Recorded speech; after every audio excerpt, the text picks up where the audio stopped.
কারো স্থায়ী এবং অস্থায়ী ঠিকানা নেই, কেউ আবার রয়েছেন অন্য পেশায়। তথ্যেও ভুল দিয়েছেন কেউ কেউ। এভাবেই ট্রেডিং কর্পোরেশন অব বাংলাদেশ টিসিবির ডিলার হিসেবে নিয়োগ পেয়েছেন অনেকে। সম্প্রতি খুলনার ডুমুরিয়া উপজেলা ঘুরে এমন অনিয়মের চিত্র দেখা গেছে অন্তত 5টি ইউনিয়নে। সাহস ইউনিয়ন পরিষদ অভিযোগ উঠেছে, এ কার্যালয়ের নিকটে একটি বন্ধ দোকান নিজের ব্যবসা প্রতিষ্ঠান হিসেবে দেখিয়েছেন খুলনা সিটি কর্পোরেশন 5 নম্বর ওয়ার্ডের বাসিন্দা শহীদুল ইসলাম সেলিম। ইউনিয়ন পরিষদ থেকে ভুল তথ্যে ট্রেড লাইসেন্সও নিয়েছিলেন তিনি। তবে পরবর্তীতে বিষয়টি নিয়ে কথা বলতে গেলে দায় স্বীকার করে পরিষদ জানায় বাতিল করা হয়েছে তার প্রত্যয়ন। একই চিত্র শোভনা ইউনিয়ন পরিষদে। এই ইউনিয়নে ডিলারশিপ পেয়েছেন মাহফুজুর রহমান সাগর নামে এক ব্যক্তি। কাগজপত্রে তিনি শোভনা পশ্চিমপাড়া বাজারে মুদি দোকানের কথা উল্লেখ করেছেন, তবে উল্লেখিত ঠিকানায় একটি বন্ধ ঘর পাওয়া গেছে। এছাড়া তিনি ওই ইউনিয়নের স্থায়ী বা অস্থায়ী বাসিন্দাও নন বলে জানায় পরিষদ। বাংলাদেশের যে কোনো জায়গায় যে বাংলাদেশের নাগরিক তারা সেখানে ব্যবসা করতেই পারে। শহীদুল ইসলাম এখানকার বাসিন্দা নয়, সেহেতু এখানকার বাসিন্দা নয় বিধায় আসলে এখানে ট্রেড লাইসেন্স পাওয়ারও যোগ্যতা রাখে না। এছাড়া সরবপুর ইউনিয়নে সুদেব দাস নামে যে ব্যক্তি ডিলারশিপ পেয়েছেন তিনি মূলত আরেক ডিলার গৌতম দাসের ভাই। অভিযোগ রয়েছে, একই দোকান দেখিয়ে দুটি ডিলারশিপ নিয়েছেন গৌতম দাস। সংশ্লিষ্টরা তদন্তে আসলে নতুন ব্যানার টাঙিয়ে দেন দোকানে।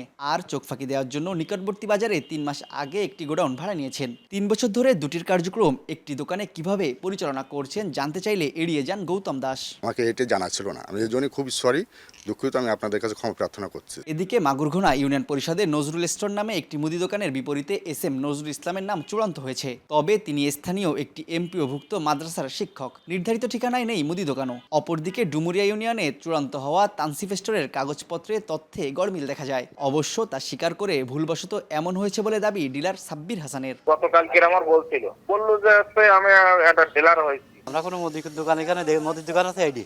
আচ্ছা, আর এটার মধ্যে কি থাকে? এই মোটরসাইকেল থাকতো এখানে, মানে সবাই মোটরসাইকেল থুইতে বসার সময়। টিসিবি বলছে, স্থানীয় প্রশাসন তদন্ত করে প্রতিবেদন জমা দেওয়ার পরেই চূড়ান্ত হয়েছে তালিকা।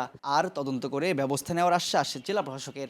কারো কারো দোকান নাই এরকম লোককেও সুপারিশ করা হয়েছে, সেগুলো আমরা চুক্তি সম্পাদন করছি না।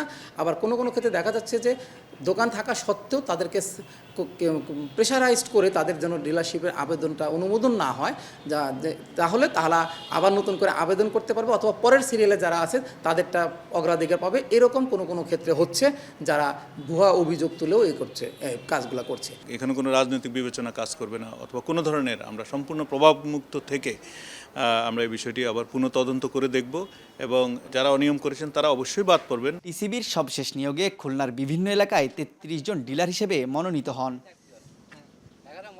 তানজিম আহমেদ, সময় সংবাদ, খুলনা।